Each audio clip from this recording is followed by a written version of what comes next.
Now for a movie rant break, One Up presents a movie rant break.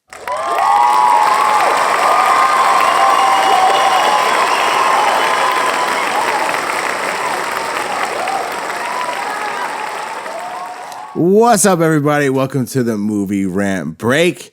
I got a cool, different, new episode today. I'm trying something new that I've always said that I wouldn't do.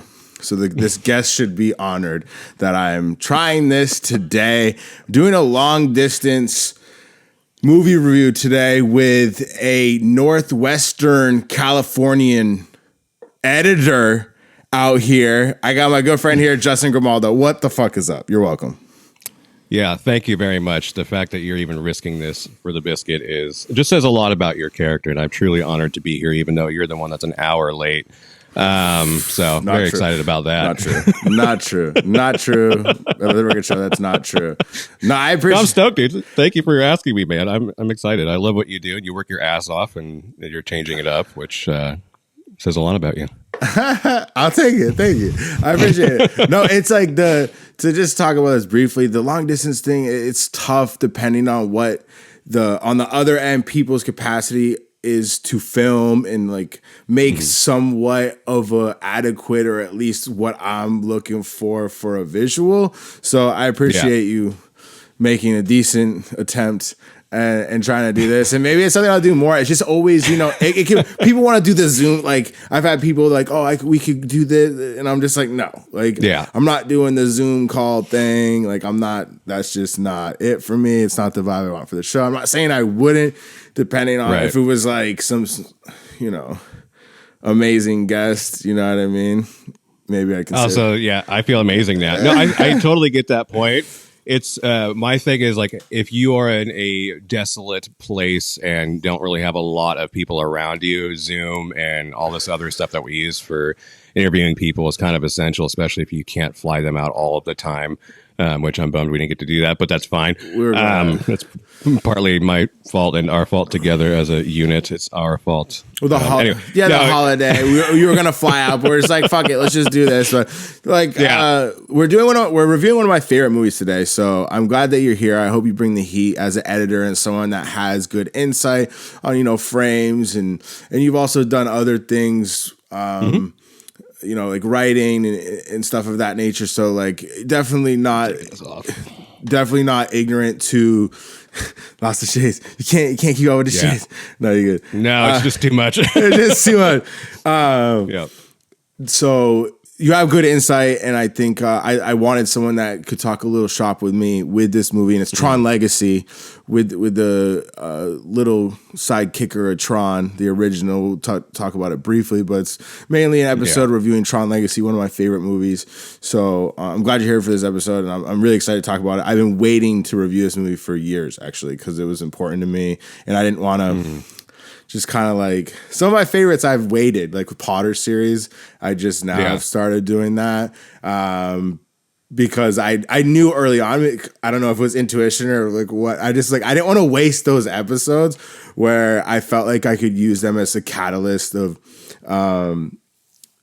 something bigger and better, and just be able to do justice to the things that are some of the movies I care the most about. I didn't want to just kind of You can understand. So you waited years and years to review this. So Tron is Legacy. So just so I understand, Tron Legacy is one of your favorite films of all time. Yes, correct. And I'm doing it long distance, which is fucking also something where I'm like... Well, how come you waited so long? How come you didn't just get one of your dudes and you're like, hey guys, let's really dive into it and all that? So like, why did you wait? Like, why was this a huge deal for you just to kind of wait on this one? Because there's one premise of the film that I really think is so underrated. And I think this film is really underrated in general. But one of my favorite things about this movie, Tron Legacy specifically, not Tron. Tron is cool. We'll talk about that. But Tron Legacy is the real-time technological advancement that you can see from movie to movie. And like the progress of the grid and the pixels and the definition is actually what happened in real life, which I think is really cool to acknowledge the progression that we've been able to progress in. And it almost makes it less science fiction. of a movie Yeah. because it's like this actually kind of what happened. Like this this is how CGI looks now, and this is how we can create digital worlds now. So there's that's one of my favorite things about the movie is just that premise and how it's just like this what happened. You know what I mean? Like it used to be like this. Now it's like this is where we're at. And it's just I think it's so cool when you think about it in that sense. Yeah, no, I agree. I mean, to speak to that, I mean, Joe Kosinski, I'm sure you already know this, but after I watched Legacy, I kind of went back and read a bunch about him, watched a bunch of his interviews, and he was an architect before he got into all the directing and all that stuff. So a lot of the sets that they built for Legacy were practical. Sure, there was CGI and green screen, some of it, but he was very particular and very dead set on trying to build real sets so that way it didn't feel too far-fetched. And even down to bringing in people from Caltech, where they brought in a neuroscientist, they brought in an AI expert, so that way they can say, hey, realistically, what could this look like if we did, zap ourselves into the grid? Is that even possible? And there's a video online on YouTube, which they start arguing because they're just going back and forth about, no, you can't do that. That's not realistic. And it's just this back and forth, and it's hilarious to watch. But which I really love about Kosinski's stuff, because I'm all about this with writing in general. It's like, if you don't know the subject, like this, for instance, bring in all the experts so that way it can feel like it has more depth to it. And it's not so, oh, we're writing about this grid, but you actually have people that are experts, and then you can turn that into this narrative thing. And I think they crushed it as far as bringing in experts. There's some things where I'm like, okay, whatever, but I don't want to just shit on the movie, but I think they did an amazing job with all of that stuff. Like, it's phenomenal what they pulled off. The world creation, world building was so dope. And before we continue on, let me do the usual, like, who was a part of the film. But yeah, no, that I'm glad I talked about my favorite part and like why I held off, and like, and just like that premise that you can see like the real time, how that was like, I feel like that's an underappreciated element to the movie. To me, like, and I just think that's really cool. Anyways, so I'll do a quick rundown of who was a part of the original 1982 Tron, just out of respect. Steven Lisberger was directed the film, screenplay by Steven Lisberger, story by Steven Lisberger and Bonnie McBird, produced by Donald Kushner, starring Jeff Bridges, Bruce Boxleitner, David Warner, Sidney Morgan, and Bernard Hughes. Cinematography, Bruce Logan. Edited by Jeff Gorson. Music by Wendy Carlos. That came out July 9th, 1982, with a runtime of 96 minutes, with a budget of $17 million and a box office of $50 million, which is super solid for 82. $50 million is crazy. And $17 million is a crazy budget for 82, I feel, as well. Yeah, they also had a hard time too. I mean, they were going up against E.T. They were trying Star for Wars, their Blade Runner, Star Wars. Yeah, I think Star Wars was 70 something, but still though, like sci-fi wise, it's yeah. Well, just at the same time though, like when Tron came out, they were dealing with the release of E.T. and Blade Runner, and so they were worried that it wasn't going to hold up to that stuff, and which it kind of didn't. It didn't. If you look at it, it didn't, because everybody was like all excited about all those movies and stuff, but now Tron, where it's at, like there's a cult following and everybody loves it. I mean, I personally like it more than Legacy, but I don't know if you want to get into that right away. But hold on, we'll get to that. We'll come right back. Tron Legacy, directed by Joseph Kosinski, screenplay by Edward Kitsis, Adam Kitsis. Do these names like they get me every time. Adam Horowitz, story by Edward Kitsis, Adam Horowitz, Brian Klugman, Lee Sternthal. It was based on obviously Tron, the original. It was produced by Sean Bailey, Jeffrey Silver, Steven Lisberger. Also played a big part in Tron. He directed, so he had his hand in this, which I didn't know. Starring Jeff Bridges. And he made a cameo. Which one is he? He plays the bartender in Caster's bar. Oh, word. Okay. Yeah, he's the bartender. Line. You can see at him. End of line. Mm-hmm. Oh, word. So Garrett Hedlund, Olivia Wilde, Bruce Boxleitner, and Michael Sheen, among a few others. Cinematography, Claudio Miranda. Edited by James Haygood. Music by Daft Punk, which is fucking gas. I don't care what anybody says. Oh, dude, yeah. It was released December 17th, 2010, with a runtime of 125 minutes, budget 170 million, box office 409.9 million. Now, you liked the original better. The 82. I did. That's crazy. Yeah.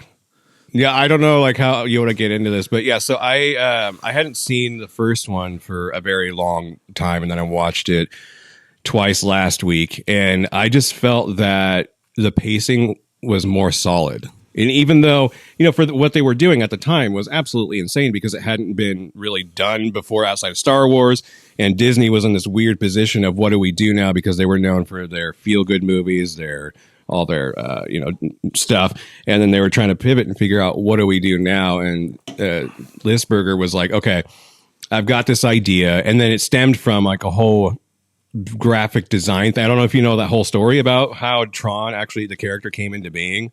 Is absolutely insane. They originally made him from their graphics design firm that they made, because that's like where all those guys came from, and they used this electronic character because they were trying to build him this light character that was backlit, and they made this character and they're like, oh, this guy is super cool and he's very electronic. Oh, Tron. And they called him Tron for short, and started licensing out his character to all these different radio stations. And then that's when they started thinking, oh, this character could actually be something. And that's when they started working on the Tron movie and started pitching it to everybody, which everybody said no. And luckily Disney decided to take a chance on them because they weren't really in the best spot, and then started making that movie. But I liked it a lot, mainly because I just felt like the pacing was better, and I felt like the writing was a little bit more solid, and they weren't so, afraid of what it was. They knew what they had. They're like, this is going to be great. This is going to be awesome, even though it might not come out of the gate amazingly. Later on, I think they had the prophetic foresight to understand this thing is going to be amazing down the road, maybe 20, 30 years. But I just thought it was great. And Jeff Bridges, I just can't get enough of that guy. I would sit and listen to him do audiobooks all day long, or even just read recipes to me about how to make chocolate chip cookies. That guy just could say anything. I'm like, dude, let's go. Jeff Bridges, that's me. Yeah, Jeff Bridges is the man. And I think his reprisal of his role in this as Kevin Flynn was really cool. I mean, I disagree. Like I don't know if I've watched them back to back before, but I did last night. Mm-hmm. And I thought it was actually a cool experience to see, to watch them back to back, because you see that real time progression. Yeah. And it kind of becomes more fascinating to me. Granted, to me, and I think most movie watchers are not going to like watching through the original. I actually had a friend with me who watched the first one with me, and their comment was, I'm never getting that 96 minutes back. Which is like fair. That's what my lady said too. She was like, how are you watching this right now? Maybe I'm just built different. I'm like a huge fan of older movies and stuff, and like just not to interrupt, but also to speak to, I think it's just kind of like we're so used to just fast pace now, and so that's just kind of where we're at with the scrolling, with all of that stuff. I think with our movies too, we'll just forgive good pacing, or we'll forget about good pacing because we just want to be entertained constantly. And that's kind of what this, and I don't even want to say, because like I don't want to come off talking shit about Legacy, because I thoroughly enjoyed it. I thought it was great. I just think it wasn't as great as the original Tron. But my lady said the same thing. Yeah, I mean, like the first one to me is definitely not good, but it's sick that it was made because of what it led to. But why isn't it good? That's what I want to know. Well, like I'll get to that, but like just the fact that it led to Tron Legacy was super sick, and it so naturally is appreciated. And so because Legacy is new, you're like, oh yeah, Tron 1 sucks. No, not because it's newer. Just I mean, for me, like there's a backstory to Tron Legacy too. Like, but like okay. I just think the story in general I find to be more engaging. I like the really okay because I like the estrangement from the father-son situation, and then like the reunion of that, and then like the father ends up sacrificing himself for his son, and just like the struggle to like find the father that left for cigarettes but didn't come back, but in this case he was in the grid, and he like is this genius. And I just think the whole premise is really cool, and I feel like in 2010 when this was done, it was part of a cool movie era, or like the end of a cool era where I think a lot of movies started to slide downhill with decent writing and just original shit. Even though this one did have a lot of parallels with the original, that was cool. Like just you know, the premise of they get sucked into the grid, and then you know they're being pursued by a program and they're trying to escape. You know, baseline. Yeah, which I like. I just to talk about the premise and all of that stuff. The way that they set up the lore was absolutely incredible. Going from the original Tron to that 10-minute short, was the next day? Is that what it's called? Something like that, just to kind of to bridge that gap. I thought was freaking genius. I think a lot of people need to spend, especially these days with this kind of style, spend more time building the lore and the back end of everything, and not just, oh, here's another Hobbit movie. And just like actually fill in those gaps with the lore. And then people complain about, well, I don't want to spend that much time doing that stuff. But it's like the people that are carrying these trilogies and all that stuff are the fans. And they're the ones that are going to go and check out all this lore. Like I was obsessed with all the Tron stuff. I haven't watched the cartoons yet, but or the cartoon that only had one season. But I love how they set that up. That whole short, it wasn't even filmed the greatest, but the fact that they set up, this is what happened during that time. Flynn's gone, yada, yada, yada. And the love that he had with his wife. Like, I don't know how much you got into that stuff either. She's the one that designed Encom Tower, which is like a whole other element to it that I thought was really cool. I just felt like it fell short when it got into Legacy. I think it could have been, I think the first 40 minutes could have been absolutely cut.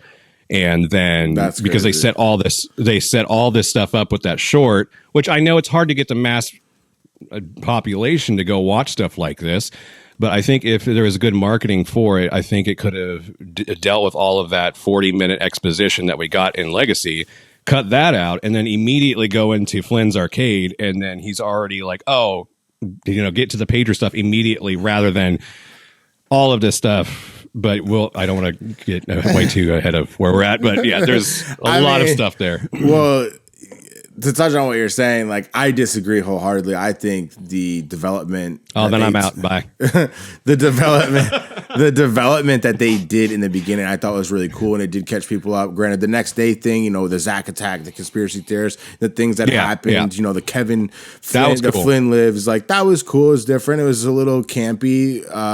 I thought it was a little more campy. What do you mean? No, campy though, because like one thing I love about you is like you're good about saying all this stuff. I want to get more in depth with what you mean. I don't want to get. It wasn't as high budget as the film. That's what I'm saying. Is like it's not as flashy. Yeah. So that's okay. It still carried the story real. So going back to the original Tron, though, what about that story did you not like compared to Legacy? Because that's kind of like where this came off. I liked the story was fine. It's just it's 80s acting, and the visuals aren't what they are, and you have Olivia Wilde, who is a super baddie, and just like the overall aesthetic, everything looks phenomenal. And for the era, like they did a good job for the 80s. Don't get it twisted, but I'm just saying, like Legacy is just like such a like pinnacle and just like an acknowledgement of where we've come in film and artistry in a lot of ways with film. And I think it's really cool to like give it its flowers and be like, Tron Legacy is a very special piece of work, and it's a testament of like showing an idea that like that sometimes when it's too soon for an idea, like look what it can be later, and it like kind of it plays off the original. It's a really special movie to me, and I think it's a really special project in general, and I think they did such a sick job with it, including the development and trying to get you caught up and introduce new characters and then set up this whole new world.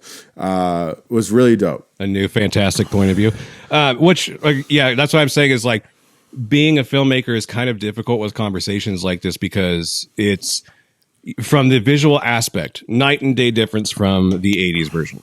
That's great and everything, but it's also what story carried better, because I'm not looking at if Legacy. you want to be critical about, if you want, hold on, if you want to be critical about the original Tron, I will fuck you up. Just so everybody knows, like, we're bros, it's okay. But my thing is, like, I always look at things for story rather than, I've watched some really old I'm not going to even talk about all those movies because nobody's going to know, but I'm a huge fan of older movies because their pacing and their storytelling a lot of the time was better. And so if I look at Tron, for instance, yes, what they had going on as far as the effects, all of the computer stuff, all that jazz was not where it's at right now. But that's not why I'm watching the movie, unless I'm watching it through a second time and I'm really being critical about, yes, the visual effects were terrible, whatever it was. I appreciate it at the time for what it was at, but I'm also very big on story. And so I look at Tron Legacy and I'm like, it's just too much exposition, too much of this, too much of that. Sam's character has these one-liners that are very generic, and I could have got it out of a Cracker Jack box. And not talking crap about the writers, because they've written some really amazing stuff, but I'm also like, you guys I've seen you write better. I've seen you do things that are absolutely incredible, but what was this? But then I have that argument of the production side where I'm like, oh, but you also have a studio to appease. You have all these people that you have to run this by who are like, this, and this. I don't like this, yada, yada, yada. So just saying, oh, it looked better than the old one is, like, to me, not a valid argument. It's what story was told better. So that's why when I ask people, like, what story with Tron, what did you walk away with as far as story? And if it was like, oh, it was just bad, it's like when people say things like that, I'm like, well, then you weren't paying attention. And then Legacy, if somebody was like, oh, well, it was just better because it's, just the production and this is, it's like, well, that's not what we're talking about here. We're talking about, like, what made you feel something besides visuals, because the soundtrack will manipulate you too. Soundtrack's so good. Dude, oh my, I was blasting it all day yesterday. Dude, you gotta buy original soundtrack. I have the sound. You gotta just, like, rock it out. It's a good soundtrack. Like, you could just, even the remixes. I don't know if you heard. I got that too.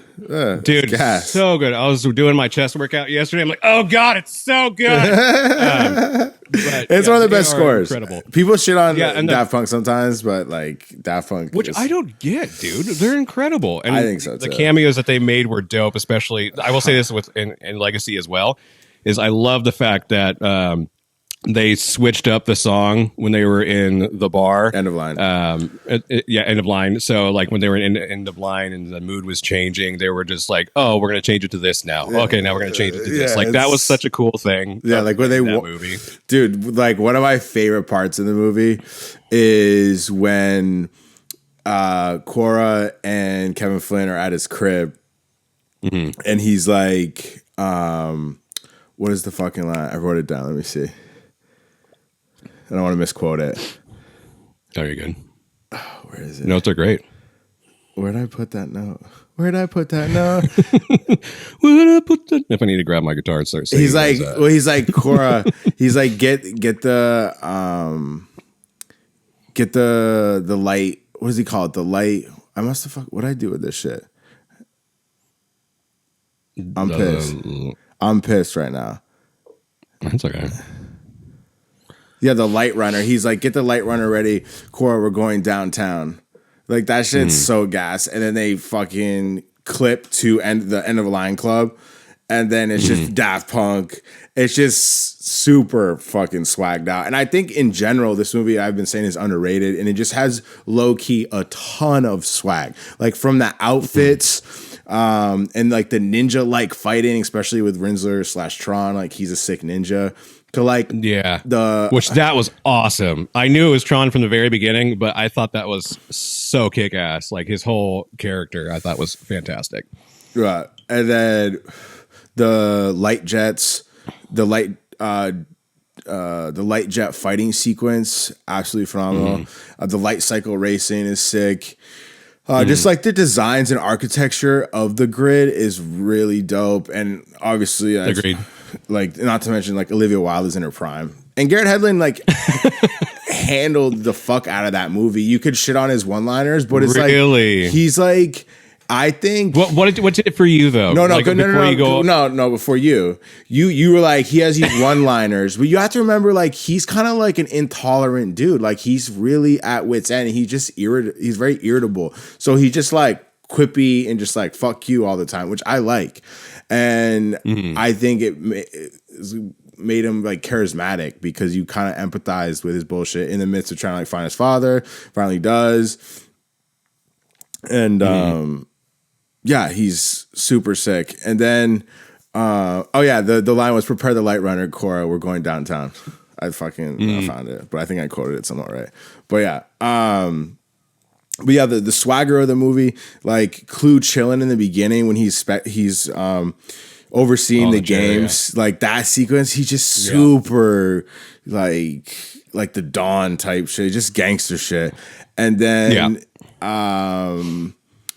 which I think the Book of Boba Fett stole that move from that way that he sat, because Boba Fett did that same exact thing. Swag. But that's a whole other thing. I noticed the way that when Clue sat down, I was like, wait a minute. It's so sick. Like their headgear and stuff is swagged out. When like Cora rolls up with the light runner and interrupts the games, like that's sick. Excuse me. Kevin Flynn's light cycle is super nasty. Yeah. And you talk about the writing, you're like, not that cool, or it's not as good, whatever. Sorry if I butchered that. But like, I was gonna say, wow, you sound like a 12-year-old girl. What's going on here? You said not as good as Tron. But like scenes like the dinner sequence where he hasn't seen his son in a long time, there's all that tension. And you really like feel for that. And I love how you have the naive Cora in the middle, and he talks and they're trying to exchange bare minimum, like catching up family at the Thanksgiving table shit. Like, where are you going to school? Caltech dropped out. She laughs.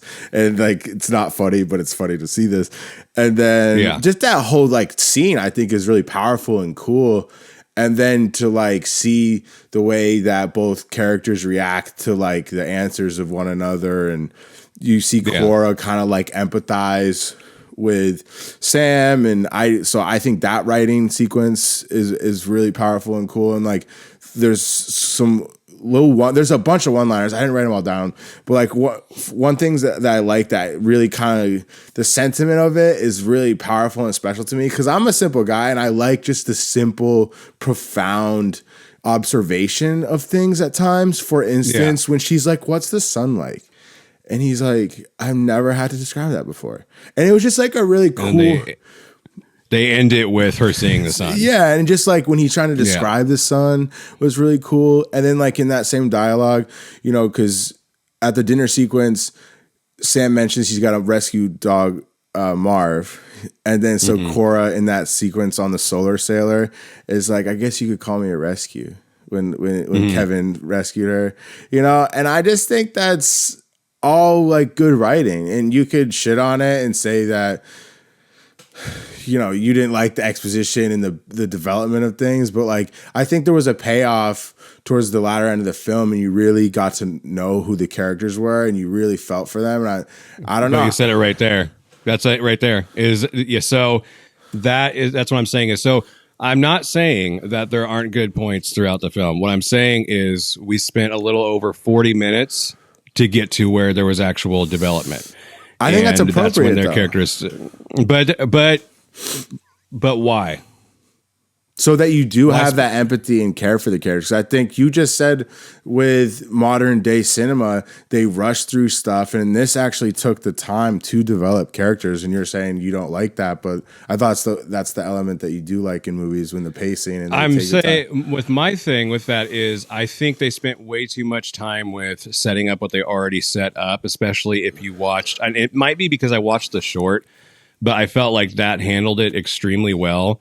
And then to go and say it again, and they did intercuts of the short into Legacy, you're talking about the father, like, because this is all over the place right now as far as like, well, I like this, I like it. Well, great, but it's also where you gotta like take it a little like a step at a time and being like, okay, you started. My thing is there's several. No, exactly. That's why I said before I continue on.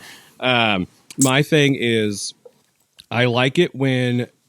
You don't have to say so much. Like that's what they were doing. Is they were doing a lot of telling and not a lot of showing. There was a lot of Sam's, dialogue or monologues where he could have just not said anything at all, and you could have cut certain things and made it a little bit quicker to get to the meat of the movie. Because what it felt like is Legacy to me felt like a giant setup for a third movie, because I think they ended Clue way too early, because you had this Luciferian character and you also had this God character that could have been super epic in the next film. I think Clue could have made, and maybe he will come back. I have no idea. I have no idea what this next one is. I haven't watched the trailer, no idea what's going on. But I think that could have been developed a little bit more as well. I think Sam could have immediately started out with getting to his dad and on the grid and already getting into that after the short.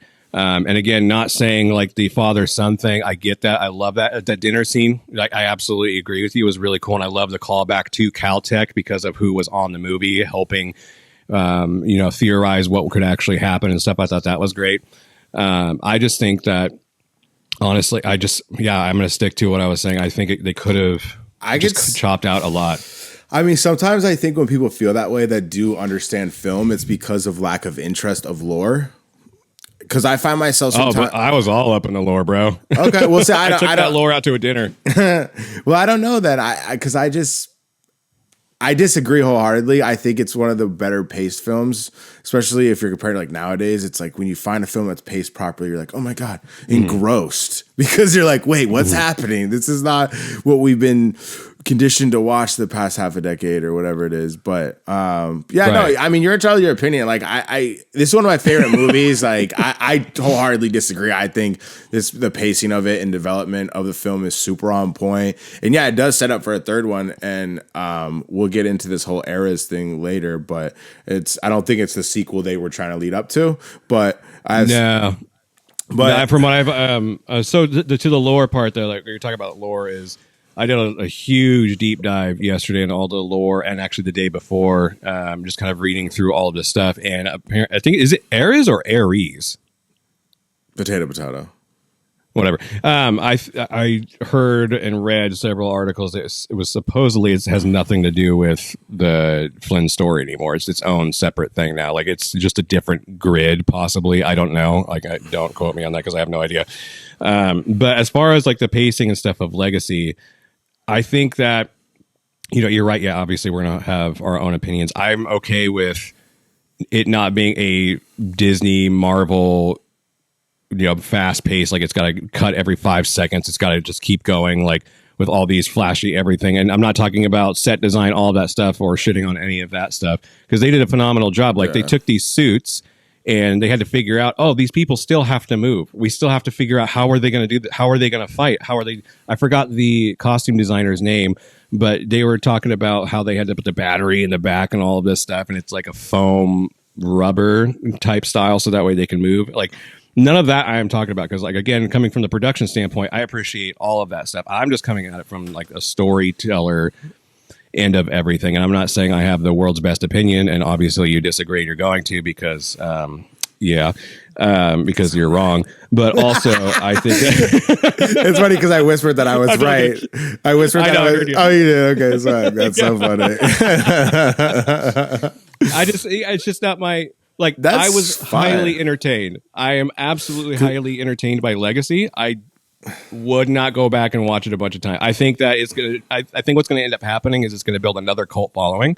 I think what's going to happen is it's going to be exactly like the old Tron. We're going to come back to this movie, and everyone's going to be like, "Oh my gosh, this is way ahead of its time." And it was. They took some of the stuff that, they took some of the stuff that James Cameron used for Avatar, like the 3D cameras and all of that stuff. The way that they shot it, they adapted some of that into what they do, and they also developed some of their own stuff. But like, again, I'm not like, the technical is not the thing that drives the whole time. Yes, it makes it feel more authentic and real when you build live sets and when you take the time to actually understand the subjects. But I just always come back to, I look at it from the story perspective and not so much the flashiness of everything, because I could look at those suits all day long and be like, oh, I'm totally going to forgive the fact that some of this made no sense at all whatsoever. Like what made no sense? Well, just like the giant long exposition of, this is where all the Flynn stuff, for instance, I would have, again, like I said, from the beginning, I would have cut at least I know, but like what, all of that stuff. What specifically, give me a specific. that you're As far as I'm saying, like with Sam, for instance, I would have had him immediately going into the grid from the very beginning, because especially if you are a huge fan of Tron and you watched all the stuff and you understand a little bit of the lore, they already set that up. You start out into the grid where Sam's doing all of that stuff. He ends up finding his dad. I think that could have been way sooner, because when they just, I had it all written out and I left it anyway. But my thing is, you had again the Luciferian character of Clue. You had the God character of Kevin, and I think that if that was just played out a little bit more, like a little bit more resistance, a little bit more, not so I'm going to go into the city and just die. Like that's what it felt like to me at the end. Is like I'm just going to die. Like it just all this build up with Sam. That's at the end though. I know, but like it just felt like it set up a third movie that we're not going to get. And I think that, huh? I hope we do, but that's. Well, it's Jared Leto's version. I know. We'll get to that. We'll get to that because I know nothing about it, so we don't have to get to that. I know nothing about I haven't seen the trailer. I have no idea. I just know that Jared Leto's in it, and that the guy that played Sam Garrett, what's his name? Garrett something. He mentioned in an interview he doesn't know what's happening, but like they all do with all of those movies. I don't know. Yeah. So I hope. Obviously, I'm skeptical of Jared Leto, but I heard a homie told me potentially that Olivia Wilde and Garrett Hedlund they're not directly part of the film, but they might be like post-credit tie-in, and maybe the movie that they set up for is really going to be the fourth one, and Tron Eras is like some other shit, but I don't know if Cillian Murphy is going to be in it either to reprise his role as Dillinger, because that'd be cool to like develop it. Yeah, Dillinger Jr., like that's another thing. I was like, the fact that Cillian Murphy is just awesome in general. I'm a huge fan of Cillian Murphy. I think that character could have been developed more, and maybe he's going to make another cameo in the next one. But it's like, okay, his dad stole all this stuff from Kevin, stole these programs, stole everything from Kevin, and then he helps get that program that was released. Sorry for all this, but you know more than I do because it's your favorite movie. But he stops his program from being released for free, but he didn't. And then all of a sudden he's gone. It's like, where did he go? Like, what happened to his character? I would have loved to see that develop more. And that's what that would have been sick. I know. That's why I think setting up for the film that you're referencing that would have been sick was Cillian Murphy, like linking up with Clue, like resurrecting Clue or something, and then in doing so resurrects Kevin or something. I don't know. It could be cool because that could have been sick. Is like, you know, Junior's in the background running and being the puppet master of Clue and all these other programs, and that's like their Satan that they go to, so to speak, and he's the dude in the background just pulling all these strings and in the shadows. I think that could have been amazing, and maybe they are doing that. I don't know, but that would have been cool to see throughout the movie. Is just, you know, Clue reporting for duty or something like that to this character, like his father was in the first one, who was executing the acts of the master program MCP. What's it called? The MCP. I think it would have been sick if Clue was doing that same thing to Junior. Like if he was just carrying the orders out and all of that stuff. But the fact that they killed him off so quick, and maybe he'll get respawned and come back in the third one. I don't know. Like Jeff Bridges didn't say anything about coming back. He's in the new one. Is he in the new one? He's narrating the trailer. So he is tied into it. And like, I am optimistic. And like I said, if they tie it in at the end. Yeah. And like that would be even if the movie's not that good, if they're like the future will be like the future film will be good, I'll be happy. I'll be like, all right, word, bring Garrett Hedlund back, bring Olivia Wilde back, bring Cillian Murphy back, or like that would be super gas. I would totally approve that. So for Legacy, for you, for instance, it's your favorite movie or one of your favorite movies of all time. Why specifically, as far as the story goes, besides like besides all the production stuff, besides all of that jazz that you were naming off earlier, why is it so important to you, and not getting into just kind of like the production end of it? Because I want to make sure I understand your perspective in it. I think to give some background too, the first time I saw the first couple of times I saw it was when Avatar had come out, and I used to go to the IMAX to see Avatar. I saw Avatar like 3 times flowing, eating a bunch of psilocybin, sitting front row. Phenomenal, by the way. And then Tron came out after. And I was like, oh, this shit looks dope. I was aware of Tron.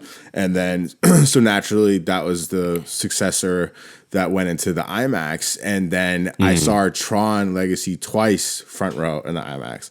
Phenomenal. And I think that obviously plays a part, but I like the simplicity behind it. I think it's just a cool original idea. And there's so much that ties into like technology and like computers and like I feel as a millennial, like an older, I'm born in 91, like there was a lot of technology that was thrown our way.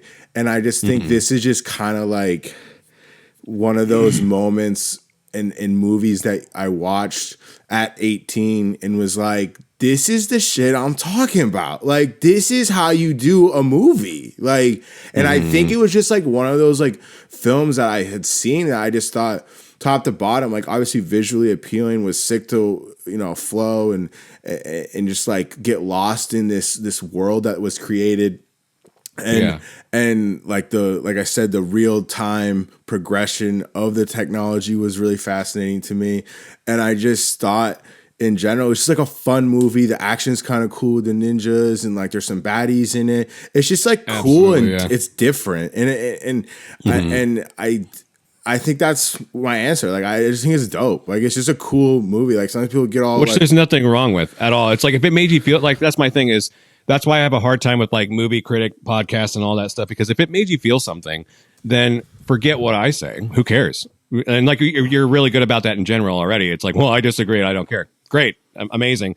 I love story. And maybe this is like the part of the reader part of me that's kind of like my Achilles heel as well. I would have loved to have seen Dillinger Jr.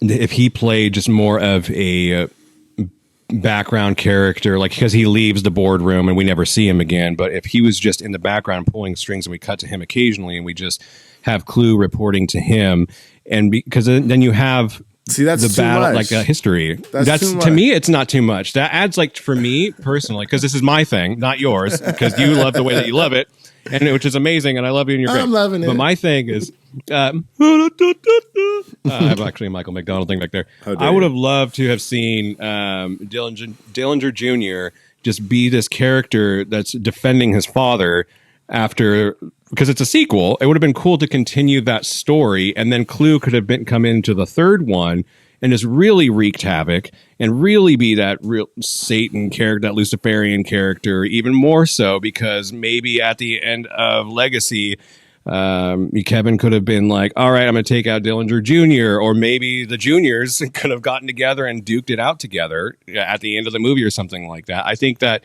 it could have, I think I read an argument. Somebody said it was because of the PG rating, the reason why they didn't get more in depth into those characters, which I was like, I could see that mainly. And that's probably why some of the dialogue was the way that it was, is because they wanted to keep it within that PG rating. If it went PG-13, it could have been a little bit better, but I don't necessarily agree, because I've seen some PG movies do extremely well with dialogue and story that didn't have to go to this whole other level of a different rating. Again, I really enjoyed watching the movie. It was definitely entertaining.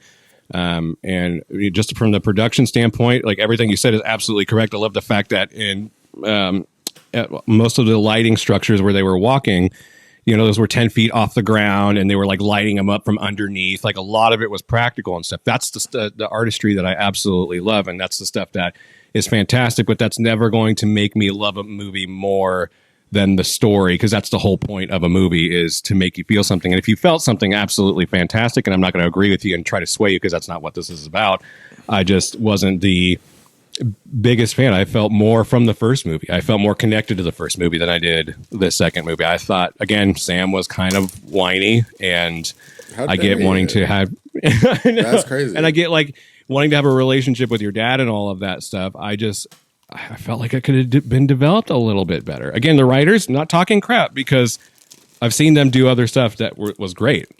Absolutely stupendous. But yeah, that's just kind of where I'm at with it. And I still stand by the first one, but I'm not going to tell you you're wrong. But you are. Well, it's funny because like the story that you want for this film, I think, is what the intention was to be for the third one with Dillinger and Killian. Would have been sick. Oh, and really? That's what I was hoping was going to be the case. But moving on from that, I mean, we talk about these special effects and stuff, and I think overall this film was wildly ambitious. And it's fantastic. I think there's a couple spots, a little rubbery, and like it looks like it was just fucked up, which is fine. Mm-hmm. Because they were just getting into that. They just got into it, like the mocap shit. That was all new. But I think again they did a fucking phenomenal job of that, and just the overall performance of all the main leads and supporting cast. Like Martin Sheen is great. And you know, you talk about writing. Yeah, there's a couple of borderline cheesy lines like "Rad, a cool man" when like Sam jumps out from End of Line Club. I need to find the script. I was trying to bring it up, but continue. Sorry. But yeah, overall, I think the writing is on point. And it is a PG rating, so there is some limitations to that. The music score we talked about, obviously, is I think one of the best music scores in a movie, like top 10 for sure. It's so fitting to have Daft Punk, and they had one of my favorite cameos of all time in a movie. Like having Daft Punk in the club is just like such a cool cameo. Yeah. The one thing that I think is really cool too with a film that's really well done is how they differentiate with color grading from the beginning of the movie. It's really starts with grays and like browns and like yellows, and then it's very desaturated. Yeah, and then as soon as it goes to the grid, it's like, you know, bright blues, and I think this is like a cool way to manipulate the viewer and what they're seeing to create the tone. And I really like the color. The color grading is awesome in the film, along with the imagery and the special effects and just the world that they created and evolved from the original Tron, because they're essentially using the same like blueprint. They like the first one looks like a blueprint of this movie, and it's like this is actually how it was supposed to look, and they were able to execute that and also pay homage to the original in so many ways. Like even they have someone on the Solar Sailor in the storytelling that's injured on this movie, as they do with the original Tron. I think it's funny. There's just like the parallels are very consistent, along with like, wow, that's a big door. So like there's when you watch them back to back, you're like, wow, they really paid a lot of homage and did a lot of fan service while just like evolving this idea that has been sitting in the vault and what they probably would have liked to have made it be, and were able to in 2010. Well, they weren't originally going to do this in the first place. I mean, I don't know if you've gone into Krasinski's story at all, but when he was brought into this, it wasn't going to be for Tron. They had several different movies they were pitching at him. And this was one of what do you say, 15 or 20, where they were like, hey, we want to bring you in. Like, we really need to go a different direction. We need to figure out where we're going. Another evolution of Disney. And I think he was talking in an interview where he was mentioning that it took him a minute because he wasn't sure if he'd be able to serve Tron justice, and he also is questioning in this article that I was reading. He was talking about how he didn't even know if the fans wanted it anymore, and their gauge for it was Comic-Con, and even in Comic-Con they published that teaser to see if the fans even wanted it, because they're like, okay, if the fans want it, then I will take on this project and I will do it. So they made this teaser with Jeff Bridges, which I don't know if you've seen it, but it is like freaking awesome. I loved watching it. Dude, it's so dope. So they played it at Comic-Con.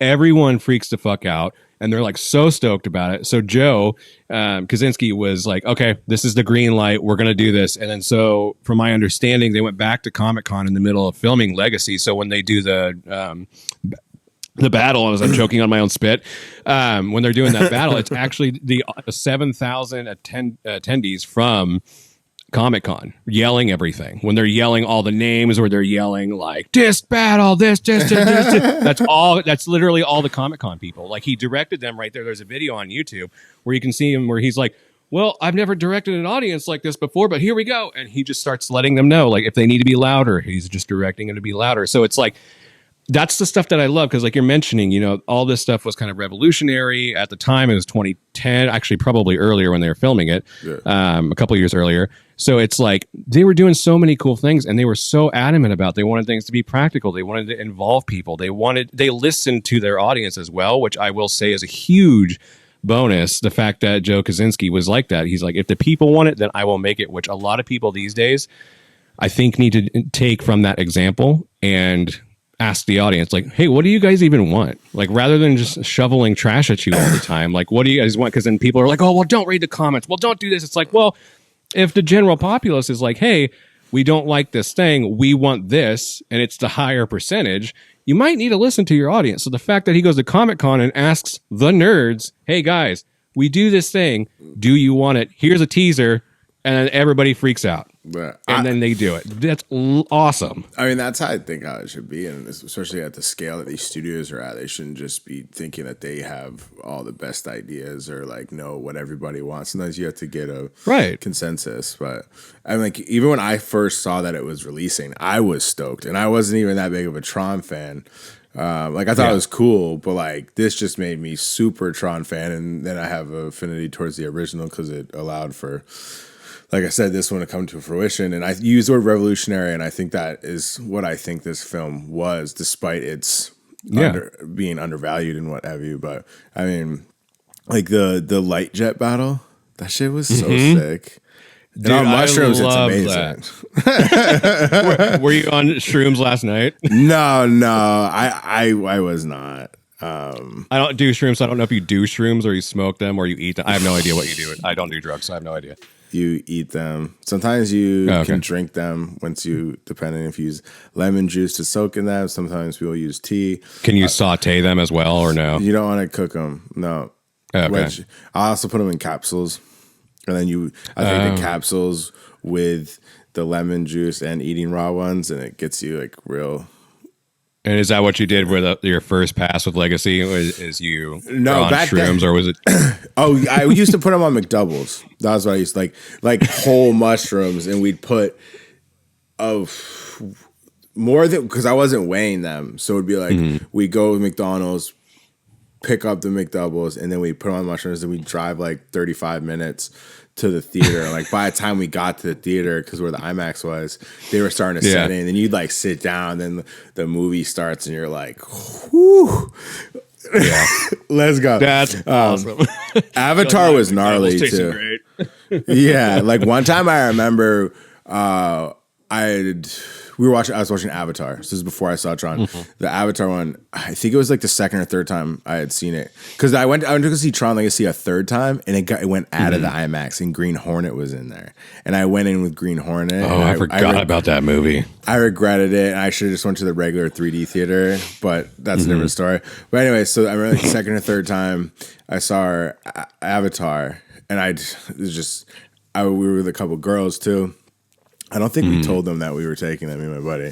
But I like legitimately had like kind of blacked out because it was just so much potency and just like extraness that I knew I like blacked out for a second because I was familiar with the film, because it was like my second or third watch. So I was like, what happened to how did we get to this part? My eyes were watering, and I looked over at my homie, and I was like, and then he looked at me, and he's like, do you want to take a step out? And I was like, yes. And we went to the bathroom, and I remember like they had a pattern in there, and like everything was just kind of like wiggling and circling, and we just like we just stood in the bathroom for like 15 minutes. So I was like, holy fuck, like, this is a lot.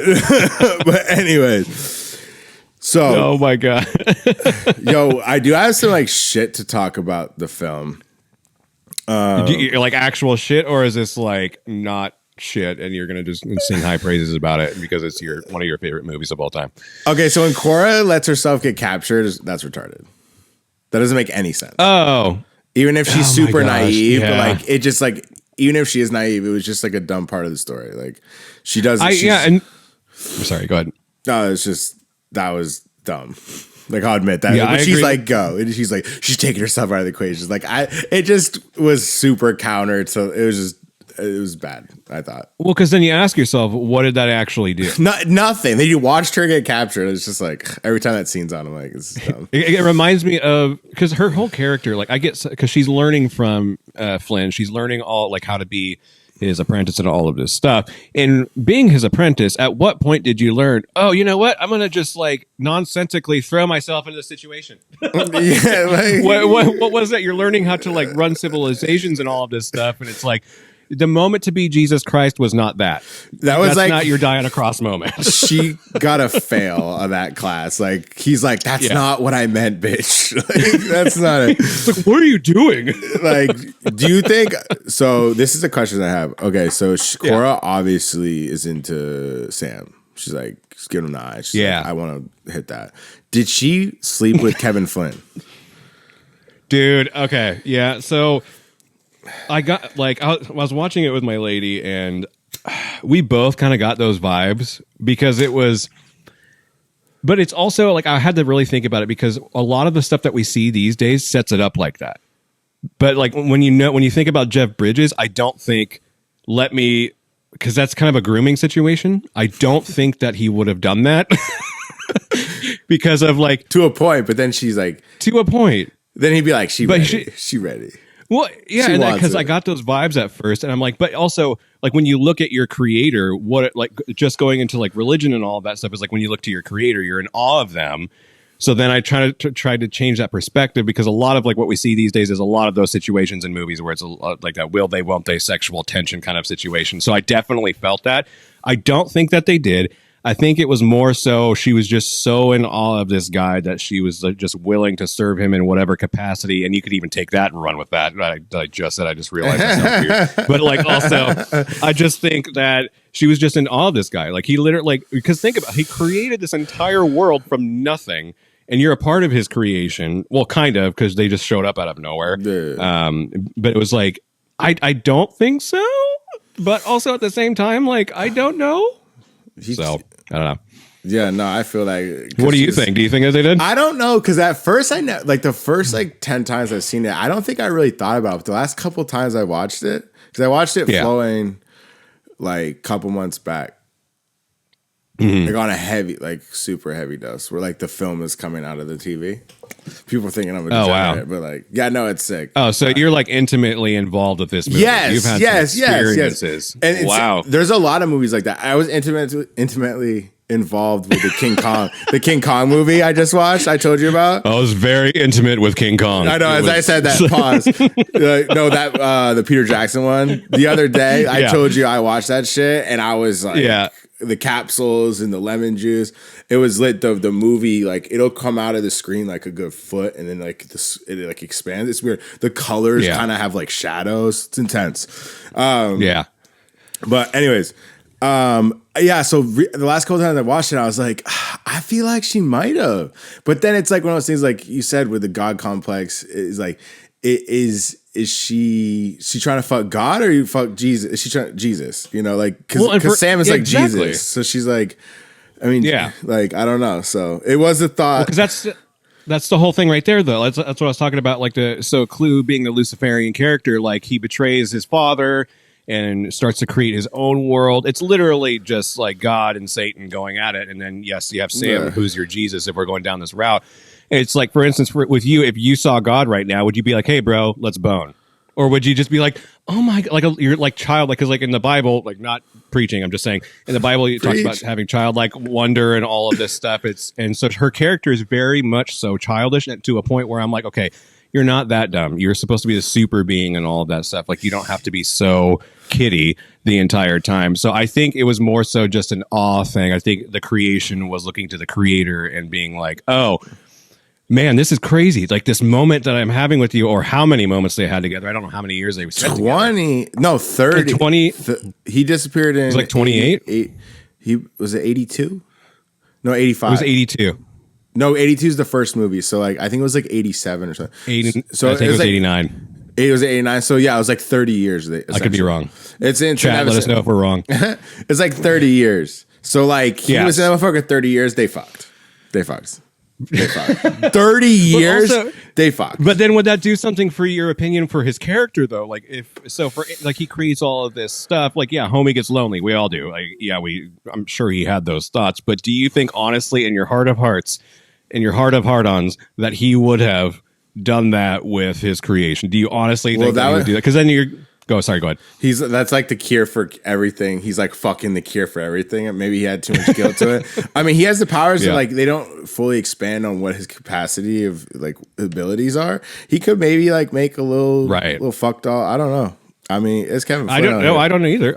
I mean, for like, if I was caught for almost 30 years inside of that, it's like, well, and plus his wife died in the middle of all of that situation. Like, the reason he got so obsessed with it is because his wife died, and then he was involved even more, and he was trying to escape reality, even though he was still committed to raising his son and everything. He couldn't spend as much time as he wanted to, but also, yeah, if you want to argue that, like, yeah, the dude was lonely. But I honestly, just going back to, I don't think he would have. I think the thought probably was there, but then at the same time, did he spend that much time making genitals for his programs? I mean, I guess he probably he probably did.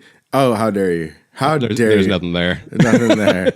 I mean, he definitely probably fucked programs. I mean, like. See, that adds a whole weird element to it. Like, that adds a whole different thing. It's like, why? That says nothing to me. Like, I wouldn't do that. Leave him be. Well, listen. Yo, that's his thing. He walks through the grid. I'm Kevin Flynn. Programs, line up. Let's go. They just line up in general. They're like, oh, shit.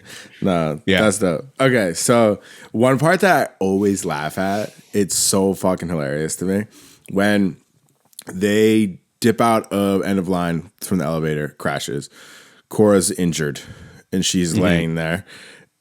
And Kevin Flynn goes over and checks her vitals and she's like, she's stable. And she looks dead as fuck. And I laugh every single time because she's just like, and he's like, she's stable. Like, she dead. And I just think it's so funny. Every time I laugh, it's so hysterical because she's dead. She's dead. Well, and then there's that argument right there though. So God character checking his creation, it's algorithms and all of that stuff. So he was probably feeling, her code is still running, her code is still working, her code is still dead. But it is a little bit weird. Yeah, I'm like, you noticed that? I was like, all right. I don't think she's good. Nah. Bro, her eyes are wide open and stuck, and she's not showing any signs of whatsoever. She's fine though. She's great. Yo, one plot hole, I think, with the story. One? Yeah, major one. Okay. If I'm being critical, major one. In Tron Legacy is, if Alan was aware of the events of the first movie, because why would he not be? Why would he not go look for Kevin Flynn on the grid if he was missing? It seems like a logical place to go check if he had been banished. I didn't even think about that. It's a plot hole. Wow. Big plot hole. But that's okay. Dude, I didn't even think about that. Like, that would be the first place he's in the grid. Like, why would Alan knows what happened in the first movie? So the fact that happened. Oh, but wait, here's the thing though. His Kevin's grid is different than NCOM's.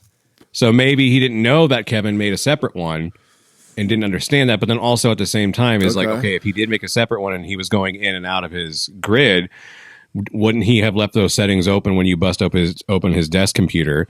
When you log in, it's like, okay, this is where he's at. Would there be some kind of trace of that? But that's a very valid point. But also, you make a valid point too. I didn't catch that at first, as far as why didn't Alan go check to see where he was at? But because Kevin Flynn didn't erase NCOM's grid, he just called it the old. Yeah, it was a new system. The old system. Yeah, so his new grid is the new system in the old system. So that's relevant. That's a good rebuttal. That's a good rebuttal. Yeah, I don't know. But Alan still should have. Alan still should have been like, there maybe is another grid. Like, I don't know. It just seems. Well, because he created Tron though. Like, that's the thing, is Alan created Tron, so he should be smart enough to understand. Okay, this is my best friend that we created this stuff together. You'd think that, okay, I'm going to go in. That, again, right there, that could have been a whole different thing for this movie. It could have been Alan coming in and being like, I think I know where he is. And then realizing, oh, he's on a different grid. And then unlocking that grid and going into a whole different avenue. Yeah, that's valid. That's valid. The other question, which they call me DJ Valid. That's clever. It's like... Obviously, you could assume there's limitations, but like, why make it so difficult to enter and leave the grid?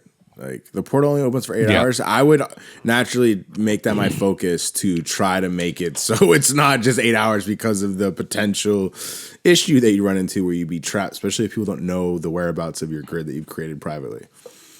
Right. And that's kind of like why I was wondering, like, why do they pick these arbitrary numbers of, okay, 8 hours? Okay, within that 8 hours, I'm thinking okay, maybe he goes in with the understanding of it usually takes me about 6.5 to do this, this, and this. And so it gives me this amount of time to come back to the portal and enough time to where people or programs aren't going to figure it out and exit the game, yada, yada, yada, which I think that's where the third one's going to end up happening as a portal gets left open too long. And then that's just my theory.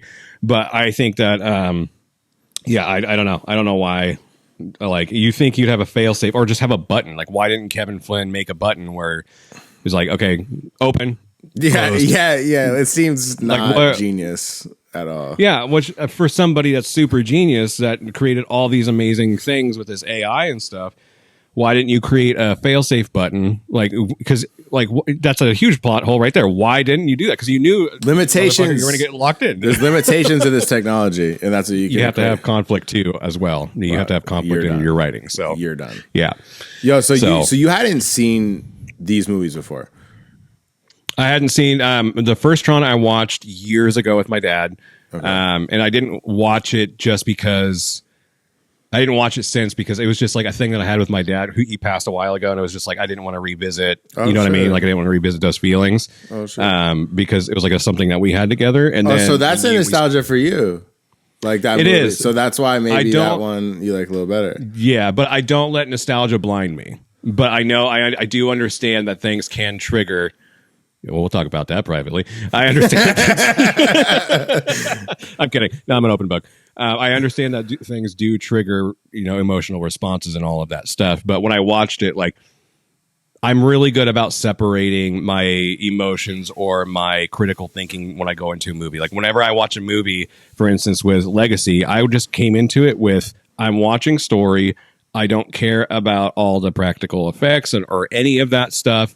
I just want to have a clean slate. I want to appreciate this for what it is. And if I'm distracted by the way that the pacing is or the story is, I want it to be organic, not inspired by the fact that these suits and these sets are practical. Yeah, I don't want that playing a factor. It makes it feel real, but I'm more so focused on story, and that's it. So the second time around, I'll go in and be like, okay, now I'm going to be critical of, say, for instance, the editing. Okay, third time round or whatever it is, I'm going to be critical about set design. But I also don't spend my time really doing that at all. So, this is all like hearsay, like nonsense. Well, yeah, because like I was saying earlier, is like with critical podcasts and all that stuff. I like it when like movie podcasts and stuff can come at it from the perspective of, okay, you love the story, or you didn't love the story, or you hated the story. What do you want to do with it? What would you do? Like when you give somebody something to walk away with, like with a really good perspective or something to think about, for instance, like your giant plot hole that you just told. It's like, dude,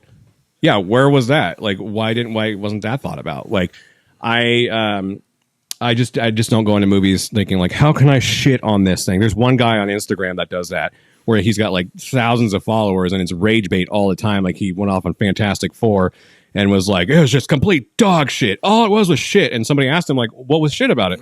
I just fucking hated it. It's like, really? That's it? That's all you have to give to this conversation is it was fucking shit. That's so stupid. People do shit like that. But I mean, I would agree with you on some front where the first time I watched a movie, a lot of it is based on my depiction of how well the story was written. And a lot of times when I'm doing reviews too, you can tell there's a big difference when I've watched a movie a bunch of times versus a one watch. And I personally hate reviewing movies off of one watch. I kind of have to. I don't, especially if they're not that great. I don't want to just go back to back. But it's tough sometimes to get a good reading on some movies based off of one watch, because sometimes you can get like Jurassic World Rebirth, for instance. There was a bunch of shit I liked about it, and you got Jurassic Park hat on. And like people just like were shitting all over it. People were mad at me on the internet about like enjoying it. I gave it a 6.9. Yeah, it was a little high, but at the same time, like I liked the fact that there was some good dinosaur like running sequences, and it was like kind of, there was a lot of things that went back to the roots of what made Jurassic Park so special, and there were things that were really cool about it, and it wasn't complete dog shit, and people just want to take like one aspect of the film and just, you know, write it off, which I get sometimes if that element overshadows something drastically, but so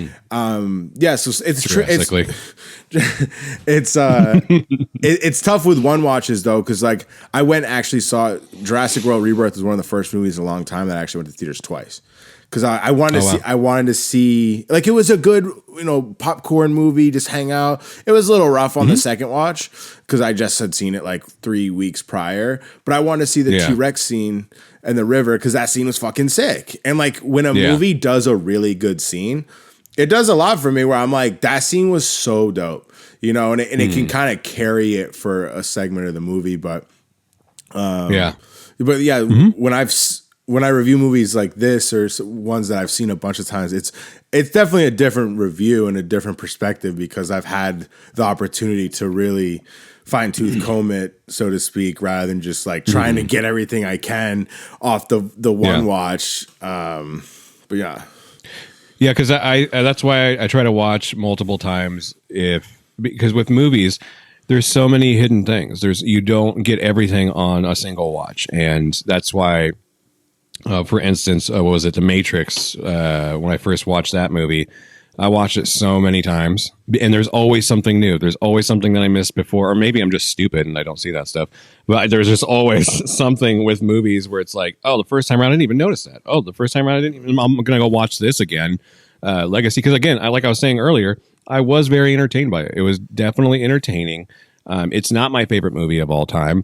And I just, it's just one of those, for me, it's a popcorn movie. I'm not going to it for a philosophical or in-depth feeling because it doesn't give me that. And it doesn't give me, the only thing that I really resonate with Legacy is the father-son dynamic where it was, I'm glad they got to rekindle their relationship and all that stuff. Fantastic. But it just wasn't heavy enough for me in the writing department. And it just, more so an exposition movie than anything. Like it just literally felt like a huge setup, which I'm probably going to regret saying this later because Watch Ares is going to come out and it's going to be like everything that I thought this movie was going to be, and that they had every intention to bring back Dillinger Jr. and all this stuff, and that's going to be the whole thing of him being the antagonist. And I don't know. I'm just not the biggest critical person when it comes to movies, except for if it's really, really bad. Like, actually, what's Starsky and Hutch was pretty terrible.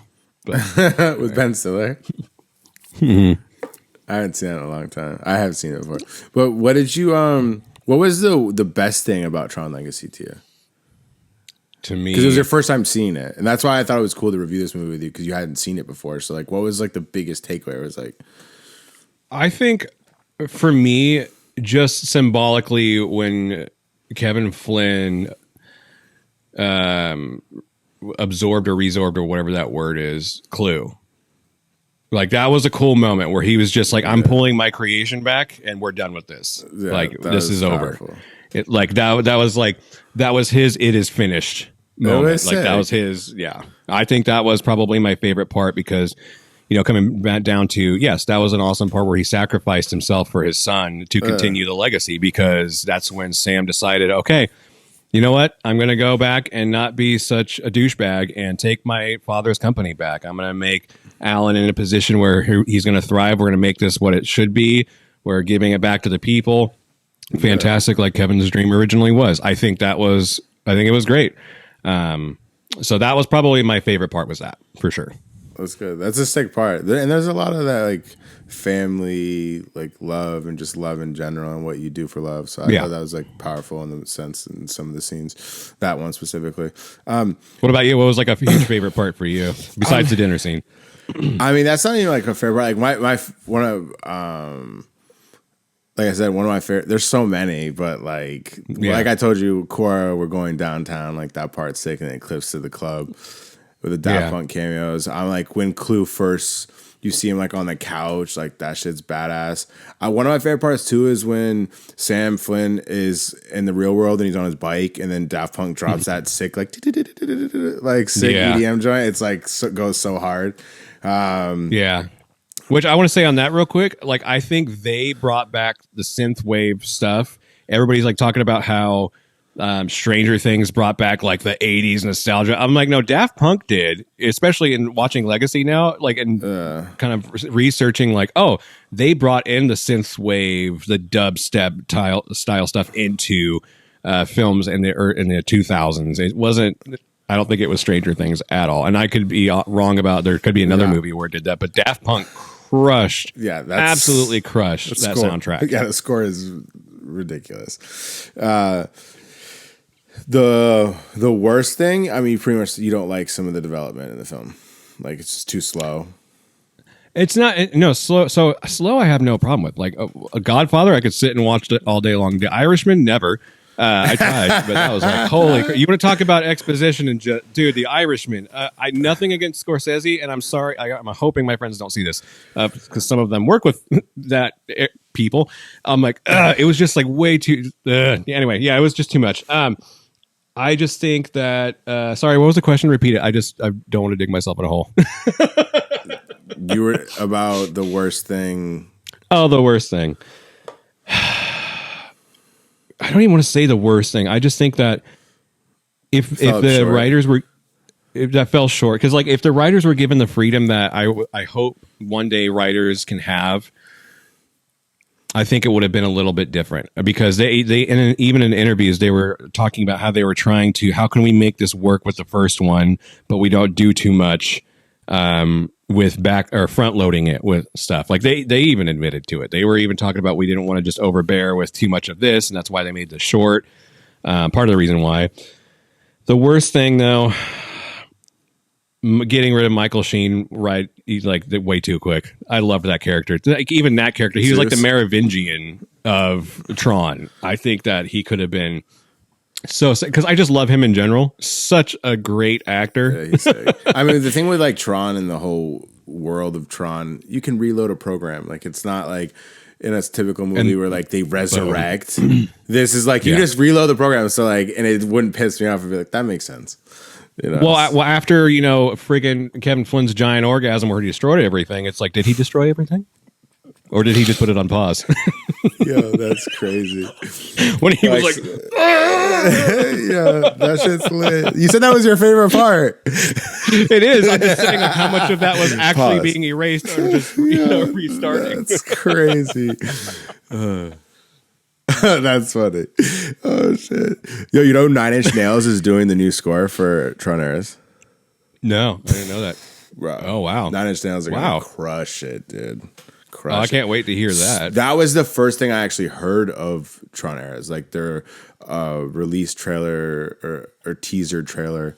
It had 9 Inch Nails dropping in at the end with their logo, like they're doing the score, and I was like, that is the best successor you could have. That's awesome. From Daft Punk is 9 Inch Nails, and it's supposed to be a darker film. So I was like, that was great of a foreshadowing, but then with Jared Leto, I'm like, I don't know. I'm that's where I'm scared, dude. Jared Leto, like, I hope this is his best movie ever. Like that's what I'm like hoping for. I'm like, it's gonna be his worst. Way to say that.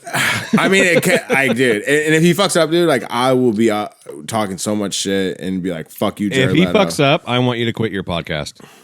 That's not like because it's like a fucking it's literally like a 9. I'd say real odds, fake real odds. It's a 90% chance he's gonna fuck up. There's like a 10% chance that the movie's gonna be good. But I'm like, I'll take 10%. Like you got 9 Inch Nails doing the score, which is gonna help. Maybe it's gonna have a usually cool 9 inches help for sure. Nails. So yeah, I don't know. It's tough. I don't really know, but watching. Oh, go ahead. Go ahead. Sorry. No, you go ahead. I'm very like Jared Leto. I think what was it? Not Eternal Sunshine. Which movie did he do? iRobot? No, Mr. Robot or something like. There was some movie he did that where I'm like, okay, he sold it for me. Like he did a good job. But I'm with him. It's hard because I know how he is in real life as far as just this elusive, weird. I don't even want to be condescending to him. It's just he's just not the greatest actor to me. And so when I watched him try to play Joker, that's just too much. I didn't hate that actually. People shit on him. I didn't hate it. It could have been worse. But I thought it was fine. Yeah, like it's just. I think he could have done better. I just think that he's so much involved with himself and how he does things. I don't think he's good at taking notes. I don't think he's good at like, hey man, kind of reel back the Jared Leto thing a little bit, and don't be so because you're there like as an actor, you're there reading the director's words if they wrote them, but like that's your job, is to serve somebody else's vision. And when you come in like, I'm going to send everybody rats and this and this, I'm really going to be like that character, that guy that's like so involved with myself. It's like the Andy Kaufman. It's like it's an Andy Kaufman thing, but it worked for him. Staying in character all the time. But Jim Carrey. Yeah, so well, and he played Andy Kaufman, but Andy Kaufman stayed in character all the time and stuff, and like he played this very eccentric, freaking amazing. But Jared Leto, I don't know. Once I saw that he was involved with the project, I'm like, oh, this is going to take a way different turn than where we're at right now with this stuff. Let's be optimistic. But I could be surprised. Yeah, I hope this is the one for him. Yo, on the original Tron movie, what's your take on? Well, actually, before I say that, the whole time I haven't seen the movie in so long, but as I was watching it, is it Sark? General Sark or whatever. Stark, I think it's Sark. I think it's Sark. I can look it up. I forgot. Yeah, look it up. I'm really bad with names. Yeah, look it up. I think it's Sark with no T. But the whole time I was watching, I was like, where do I know this character from? This guy, the actor. It's like, there's a movie that really Sark, yeah. So I was like, where is he from? That I know so much so. And it was the George C. Scott Christmas Carol. He's Bob Cratchit.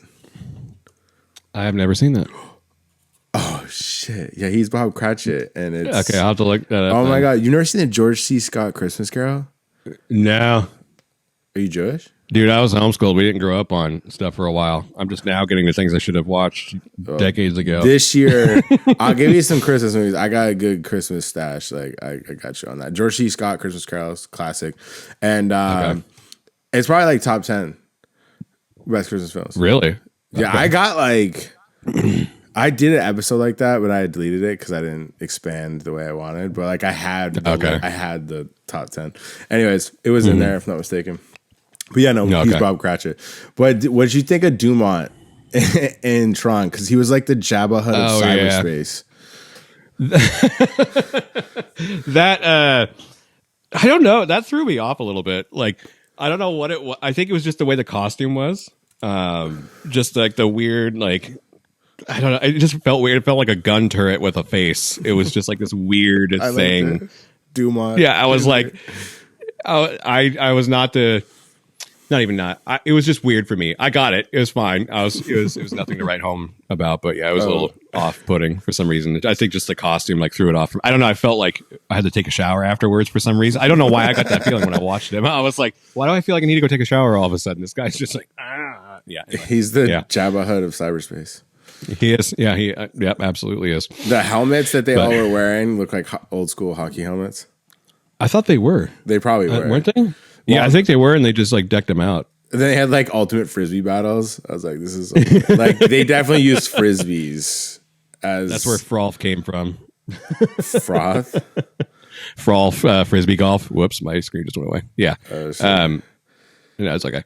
Yeah, froth disc golfing. I'm just kidding. No, I could see that. Where's the what did you think? I think the character's name was Yori, the chick program. She made out with both Tron and Kevin Flynn in the ending sequence. I was like, this is a slutty program. Laura, her user, was originally Kevin Flynn's girlfriend in real life, or out of the program, the grid, and then she obviously they broke up, and then she went over to Alan. So that kind of speaks to her character, even in her programming.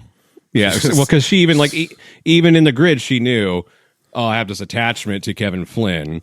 And I don't know why. It's like, oh, because like outside of it, you slept with both of them. And so Kevin wrote that into your programming that you're kind of a floozy. Damn. What do you think of Ram's death? I thought Ram's death was comical.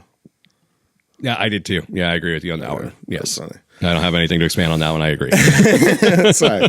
I mean, that movie's effects go hard, but yeah, comparing they do. Well, and that's the thing is like you're talking about appreciating effects and all of that stuff. Like they were literally doing things that outside of Star Wars and stuff, like not a lot of people were doing, and it was a huge risk for Disney too. Like Disney didn't know if this was going to land or not, but they had to pivot somehow. They had to figure out, okay, what do we do? And you had Lisberger coming with this huge idea, and they took a chance on him, and it's cool. Well, I mean, it didn't really crush, but it did okay. I mean, because again, they go ahead. I mean, watching it now is like still I respect it, but it's you compare it to now, it's ass. But like it still was ambitious for the time. Yeah. Yeah, exactly. That's why I appreciate it for what it is. I still think the story's good. Yeah, obviously all the effects and everything are outdated, and that's where I appreciate the fact that, like, yeah, even, Return of the Jedi and all that stuff, like a lot of their stuff is outdated, but the story was still better than what we have now. Okay. And so How do you feel? You're a big Star Wars fan. How do you feel about the status of the Star Wars franchise in general currently in 2025? I've been pitching to them that I will take over. I'm not even kidding. What didn't what's his face? The dude that created Filoni? No. The dude that created Mandalorian. What's his name? Help me. Oh my gosh. Oh my, he was in Iron Man. He played Happy. Yeah, he's the shit. What's his name? I usually know it. Oh, I do too. That is really terrible. Oh my gosh. Anyway, yeah. Yeah, look it up. Name? Look it up. It's shit. Yeah, what is his name? I heard he's taking over Star Wars. Did you get it? Did you not get it? I'm getting it right now. Hold on. My computer plays Happy. Okay. What? Happy Hogan. Jon Favreau. Yeah, Jon Favreau is supposed to be taking over. Yeah, which he does good with keeping it real with original source material. He's usually pretty respectful. He's been great, and Filoni. That's the other thing is, like, I love the fact that Filoni took over. Like, there was a couple episodes, I think it was Ahsoka, but we're not talking about all that stuff. I think Dave Filoni and Favreau as a team together are great. I think that they could really take Star Wars to a whole other level if they get Kathleen Kennedy out to a galaxy far, far away.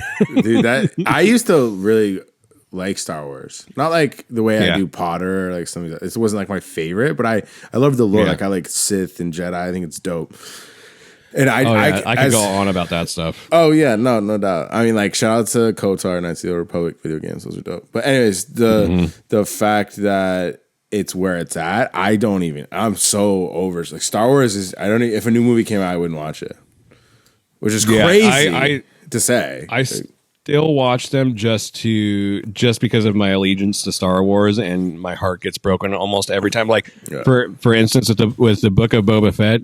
Dude, that should have been a Tarantino, like, Boba Fett fucks people up show. It shouldn't have been what it was, where Dad came in with his dad bod and was like, "Oh, I'm gonna be the new Jabba the Hutt." I think it could have been so sick. I just got done reading the Bounty Hunter Wars, and he was way more of a badass character in those books than he was in this show. I think it could have been handled way, way better. But that's not even the worst of it. Like, the Book of Boba Fett's like not even the other shit they were making after. It was just like worse and worse and worse. And I haven't watched the newer stuff. I know they came out with the Jedi Tales and a couple of other things. I haven't really watched. Oh, Skeleton Crew. I heard that was really good from fans that. Or friends that I know that are huge fans, and I trust their judgment. But I'm also and I'll probably end up watching it at some point, but I just haven't gotten around to it. I do think that Filoni and Favreau, though, can definitely take it to a different place if Kathleen Kennedy gets out of the way. And I'm not like one of those bros where I hate Kathleen Kennedy. She did the best that she could.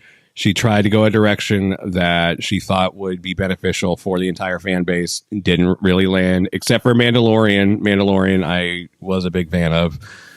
Just because I think the whole Mandalore Wars and lore is amazing, but I won't rant about that. Yeah, it's untapped reservoir. I think they should get into personally for the Star Wars community. But yeah, so on the show, as you know, we give like ratings and stuff. Yeah, for the film. And before I do that, I will let the peoples know the original Tron. That got 6.7 from IMDb, 73% Rotten Tomatoes. And then the Tron Legacy got 6.8 IMDb. Oh, is that really? And Rotten Tomatoes 51%. Okay. So, let's go from 1 to 10 to the 10th place.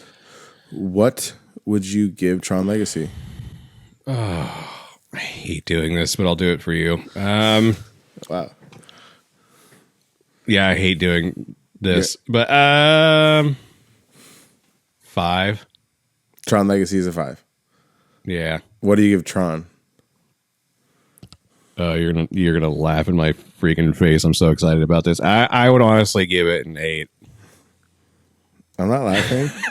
I'm not. I could see as soon as we end this call, you're gonna be like, bro, what the fuck? No, that's fine. You gave Tron Legacy a 5 though. I think that hurts a little bit. That hurts. But like, I feel bad doing that because like I know how hard they worked, and I know like the behind the scenes stuff, and I appreciate everything that they did. No, you don't. Don't try to backpedal. You're done. No, I'm not going to try to backpedal. I'm going to. Yeah, okay. I think that you may proceed. You may proceed. It didn't resonate with me like it did with you, and that is okay. Like you said earlier, we're all entitled to our opinions. We all resonate with things that we resonate with, and that's ultimately what art is. And this art did not do it for me like it did for your jollies. So it's okay. I mean, the original Tron, I give like a 3 out of 10. That's not. Oh, that's just fuck you, bro. No, but not because it's a bad movie. It's just like the effects are just like, and that I have a tough time with 80s films. I don't think it's a bad movie. Do you really? Just because there's clunky, but that's okay. But I'm giving Tron Legacy a 10 out of 10, and I've only given a couple of those on the show. Wow, it's one of my favorites. Like, dang, yeah, no, I think it's a 10. I think the movies I've given. So, what do you 10, rate The Notebook? I haven't seen it. Oh my god!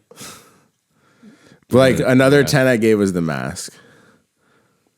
Yeah, I could get on board with that. The Mask, The Mask is such a great freaking movie. It's so good, and it's also underappreciated.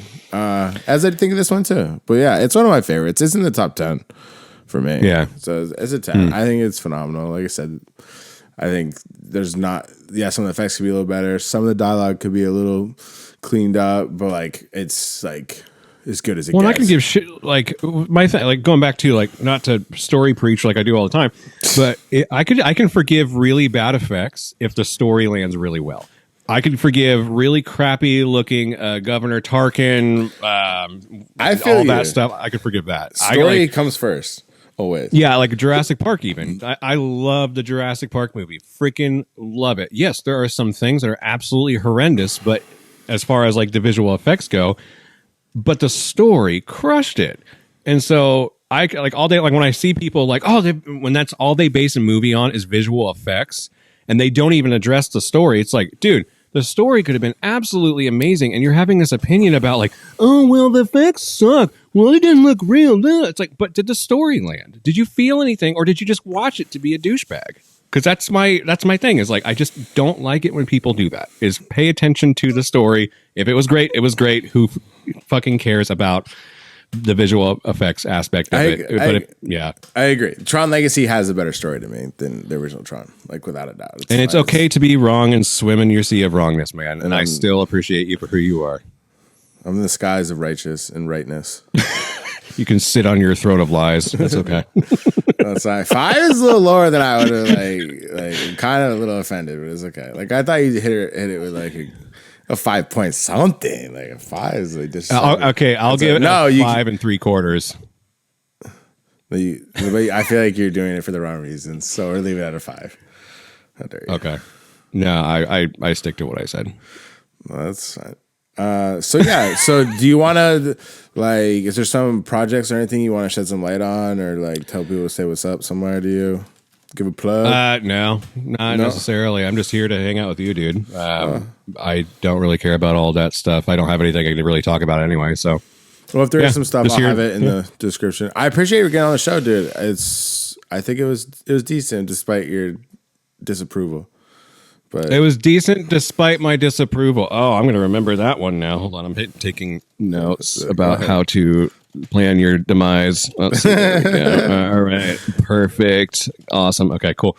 No, I know. I love what you do, dude. Even though, like, people don't know the backstory, but like when I first watched your podcast, I was like, I don't know about this guy. And then I started talking to you, and I'm like, oh, this guy's like genuinely like one of the bros. Like this is what I call a lifer that's in your corner. That's a genuine dude. Because at first he came off as like, no way, Jose. You're like everything that I don't want to be a part of. Yeah, your clips did. I'm like, man, no. And then I started watching, and I'm like, oh, No, this dude's actually a genuine nerd. Like, he does get it. He does appreciate film. And yeah, and I'm glad that we started talking because we have some really good conversations. I think I talked to you more than I talked to my lady. Oh shit. I know we linked up a couple weeks ago, and like we've been trying to plan this episode, and we had some other projects we were talking about collabing on, and we had a couple long ass conversations about some of the ideas and just good talking shit. And then here we are to talk about the movie shit, and it's just kind of cool how the internet works sometimes, where you get to meet cool people and just share ideas and then just collab. And you know, the internet's not all bad. I met some of the coolest people on the internet and just have been able to do things because of the internet. And this is one of those instances where it's cool to, you know, share this moment talking about one of my favorite movies and just like bullshitting and just trying to give some good vibes for the people. So I appreciate you 100%. Yeah, I appreciate you, dude. So, all right, we'll close this out. This was Justin Grimaldo here on the movie Rant Break. Appreciate you 100%. And thank you for having me. Don't party too hard. And he's hitting the original Tron with a 8 out of 10, and he's hitting Tron Legacy with a 5 out of 10. Your host is hitting the original Tron 1982 with a 3 out of 10. No disrespect. Story's not that great. The effects, we're fine. And Tron Legacy is getting a 10 out of 10 because that's one of the best motherfucking shit. It's fucks to me. That shit's hard. I don't care what anybody says. Go do your homework. You'll know what I'm talking about and realize I'm correct.